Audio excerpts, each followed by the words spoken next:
ఇక మోంతా తుఫాన్ ఎఫెక్ట్ తెలంగాణపై పడింది. తుఫాను ప్రభావంతో హైదరాబాద్ తో పాటు పలు జిల్లాల్లో ఎడతెరిపి లేకుండా వాన పడుతుంది. ఉమ్మడి వరంగల్, ఖమ్మం, మెదక్, నల్గొండ, ఆదిలాబాద్, మహబూబ్ నగర్ జిల్లాల్లో వర్షం దంచుకొడుతుంది.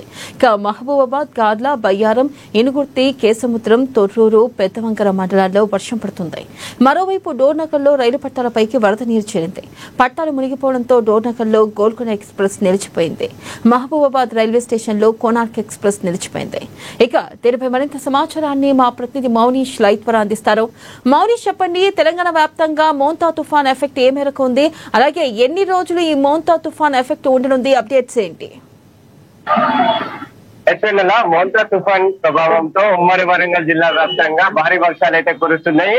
నిన్నటి నుంచి ఎడతెరిపి లేకుండా కురుస్తున్న వర్షానికి జనజీవనం అయితే స్తంభించిపోవడం జరిగింది. ఇప్పటికే ప్రజలు ఇప్పటికే ఇంటికి పరిగెత్తిన నేపథ్యం అయితే కనిపిస్తుంది. ఇటు ఉమ్మడి వరంగల్ జిల్లా వ్యాప్తంగా అయితే నిన్న నుంచి ఎడతెరిపి లేకుండా అయితే వర్షాలు కురుస్తున్న నేపథ్యం కనిపిస్తుంది. ఈ నేపథ్యంలో జయశంకర్, భూపాలపల్లి జిల్లాగా, అదే విధంగా ములుగు, జనగామ, హన్మకొండ జిల్లాకు రెడ్ అలర్ట్ అయితే వాతావరణ శాఖ ప్రకటించడం జరిగింది. ఈ నేపథ్యంలోనే ఇప్పటికైతే ప్రజలైతే ఇంటికే పరిమితమైన నేపథ్యం కనిపిస్తుంది. ఇటు ఎదురుకుండా కురుస్తున్న వర్షాలకైతే ఇటు ప్రధాన రహదారులు అయితే మొత్తంగా జన దిగ్బంధంలో చూరుకున్నాయని చెప్పుకోవచ్చు. మొదటిగా చూసుకుంటే మహబూబాబాద్ జిల్లాలో భారీ వర్షాలు అయితే కురుస్తున్నాయి. ఈ మహబూబాబాద్ జిల్లాలకు సంబంధించినటువంటి డోర్నకల్ ప్రాంతంలో అయితే వర్షాల నేపథ్యంలో అయితే ప్రధాన రహదారులు, అదే విధంగా గ్రామాలు కూడా పూర్తిగా జల దిగ్బంధంలో కుడికపోయిన పరిస్థితి అయితే నెలకొంది. ఇటు డోర్నకల్ పట్టణంలోని రైల్వే స్టేషన్ లోకి వరద నీరు చేరడంతో పలు రైళ్ల రాకపోకలకైతే తీవ్ర ఇబ్బందులు ఎదుర్కొని రాకపోకలు అయితే నిలిచిపోయిన పరిస్థితి ఏర్పడింది. ఇటు డోర్నకల్ రైల్వే స్టేషన్ లో ఉన్నటువంటి గోల్కొండ ఎక్స్ప్రెస్ అయితే 2 గంటల పాటుగా అయితే నిలిచిపోయిన పరిస్థితి అయితే నెలకొంది. అదే విధంగా మహబూబాబాద్ జిల్లాలోని గార్ల, బయ్యారం ప్రాంతాల్లో కూడా ఎడతెరిపి లేకుండా కురుస్తున్న వర్షానికైతే జనజీవనం స్తంభించడంతో పాటుగా గ్రామాల్లోకి వరద నీరు చేరడంతో ప్రజలు తీవ్ర ఇబ్బందులు అయితే ఎదుర్కొంటున్న పరిస్థితి అయితే నెలకొంటుంది. ఇటు ములుగు జిల్లాలో కూడా భారీ వర్షాలు అయితే కురుస్తున్నాయి. అదేవిధంగా హన్మకొండ జిల్లాలో నిన్న నుంచి కురుస్తున్న భారీ వర్షాలకైతే ఇటు ప్రధాన రహదారి అయితే జలమయమైంది. మనం హన్మకొండలోని కరీంనగర్ రూట్ కి వెళ్లే ప్రాంతంలో ఉన్నాం. ఇక్కడ ఇదే ప్రధాన రహదారి. ఇది కరీంనగర్, అదే విధంగా వేములవాడ, నిజామాబాద్ వెళ్లే రూట్. ఈ ప్రధాన రహదారి మొత్తం నీటితో నిండిపోవడం వల్ల ఈ పూర్తిగా జల దిగ్బంధంలో ఉంది. వాహనదారులు అయితే తీవ్ర ఇబ్బందులు ఎదుర్కొంటున్నారు.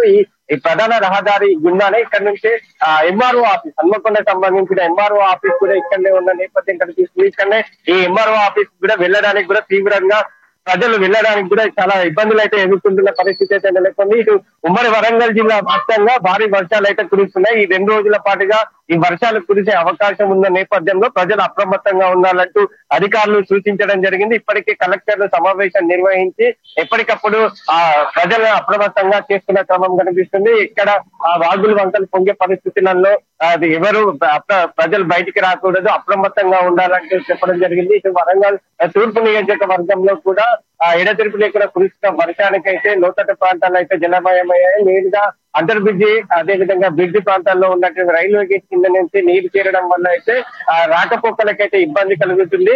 ఇటు మొత్తానికి అయితే మహబూబాబాద్ జిల్లాలో ఈ వర్ష తీవ్రత అయితే ఎక్కువగా ఉన్నట్టు కనిపిస్తుంది. గార్ల, బయ్యారం, కొత్తగూడెం, అదే విధంగా డోర్నకల్ ప్రాంతాల్లో వర్షాల నేపథ్యంలో జలదిగ్బంధంలో చిక్కుకున్నాయని చెప్పుకోవచ్చు. వెన్నెల, అలాగే మౌనీష్, ప్రధానంగా చూసుకున్నట్టయితే లోతట్టు ప్రాంతాల ప్రజలను పునరావాస కేంద్రాలకు తరలిస్తున్నారా? దీనిపై ప్రభుత్వం ఎటువంటి చర్యలు తీసుకుంటుంది? ఇప్పటికే కలెక్టర్లు, జిల్లా కలెక్టర్లు ఆదేశాలు జారీ చేశారు. ఎప్పటికి మాత్రం అప్రమత్తంగా ఉండాలి, ప్రజలను అధికారులను సూచించడం జరిగింది. వీడియో కాన్ఫరెన్స్ అనేది ఎలాంటి సహాయక చర్యలు తీసుకోవాలంటూ చెప్తున్న నేపథ్యం కనిపిస్తుంది. అదే విధంగా పునరావాస కేంద్రాలను కూడా ఏర్పాటు చేసి లోతట్టు ప్రాంత ప్రజలను అయితే ఆ పునరావాస కేంద్రాలకైతే తరలించిన పరిస్థితి నెలకొంది. మొత్తంగా ఇటు హన్మకొండ, ములుగు, జయశంకర్, మహబూబాబాద్ జిల్లాలో భారీ వర్షాలు అయితే కురుస్తున్న నేపథ్యం కురుస్తుంది.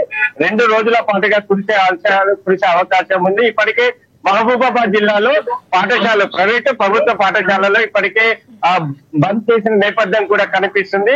ఎప్పటికప్పుడు ప్రజలను అప్రమత్తంగా ఉంచేందుకైతే అధికారులు తగిన చర్యలు తీసుకుంటున్నారు. సర్కార్ ఈ మోంతా తుఫాను పై ఎటువంటి చర్యలు తీసుకుంటుంది? అప్డేట్స్ ఏంటి? మౌనీష్, ప్రధానంగా రేవంత్ రెడ్డి సర్కార్ ఎటువంటి చర్యలు తీసుకుంటుంది? అప్డేట్స్ ఏంటి మోంతా తుఫాను పై? రేవంత్ రెడ్డి ప్రభుత్వం ఇప్పటికే అధికారులను సూచించడం జరిగింది. లోతట్టు ప్రాంత ప్రజలను సురక్షిత ప్రాంతాలకు తరలించాలని, అదే విధంగా ఏమైనా ఇబ్బందులు కలుగుతే అక్కడ అధికారులు ఎప్పటికప్పుడు అప్రమత్తంగా ఉండి ప్రజలను రక్షించాలని ఇప్పటికే సూచించడం జరిగింది. ఇప్పటికే అధికారులు అయితే సహాయక చర్యలు నిమగ్నమైన పరిస్థితి కూడా కనిపిస్తుంది. పలు జిల్లా మంత్రులు అదే విధంగా కలెక్టర్లు అయితే లోతట్టు ప్రాంతాలకు చేరుకొని వారు ఎప్పటికప్పుడైతే పరిశీలించడం జరుగుతుంది. ఇక్కడ మొత్తంగా హన్మకొండ జిల్లాలో కూడా ఇప్పుడు లోతట్టు ప్రాంత ప్రజలను గుర్తించి పునరావాస కేంద్రాలకు అయితే ఇప్పుడు తరలిస్తున్న నేపథ్యం కనిపిస్తుంది. ప్రధానంగా అయితే ప్రధాన రహదారులలో ఈ వర్షం నీరు చేరడం వల్ల అనేక ఇబ్బందులు అయితే వాహనదారులు ప్రయాణికులు అయితే ఇబ్బందులకు గురవుతున్నారు. ఇటు బస్టాండ్ ఏరియాలో కూడా అధిక వర్షపాతం నమోదు కావడంతో బస్టాండ్ ఆవరణం మొత్తం నీట మునిగిన పరిస్థితి నెలకొంది. అదేవిధంగా ఈ ప్రధాన రహదారులు కూడా నీటిలో నిండడం వల్ల అనేక ఇబ్బందులు అయితే ప్రజలు ఎదుర్కొంటున్నారు. Thank you. ఇక మోంతా తుఫాన్ ఎఫెక్ట్ ఇటు ఏపీ